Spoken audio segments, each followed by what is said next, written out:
Hello everyone. Today in this video, we are going to show you one of the most awaited feature of robust NetSuite Integrator by WebP. That is feature of mapping multiple Shopify market with subsidiaries to manage Nexus deposits flowing through to Oracle NetSuite from Shopify. To get this feature and activate this in robust NetSuite Integrator, we need to navigate to the application. We need to click on the configuration page.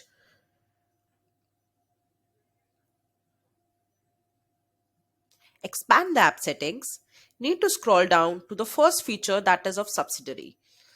Under this feature, we have shown two buttons. First, to show default configuration settings, and next to add more.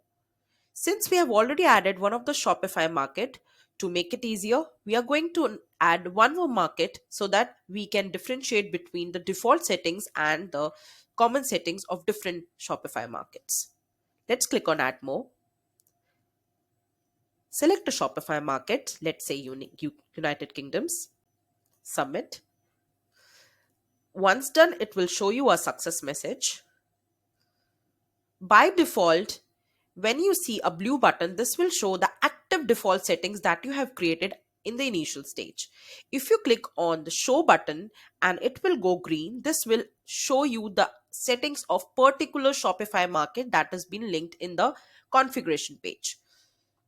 To be noted, by default, we clone the default settings that has been done earlier so as to exclude and delete that haphazardness and us at the last time to repeat all the settings again. To be noted, this feature is purely for multiple currency mapping, tax mapping, flexible deposit mapping. This is how it works. Currency and tax mapping navigates to the setting of multiple currencies and tax rate for each Shopify market and NetSuite subsidiary.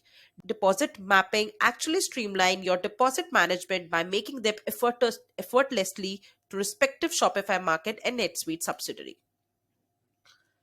To create a new setting or to omit the before setting or to change the setting you want to create the setting for this particular Shopify market, you need to scroll down and come back and change the settings and make sure to hit the save button.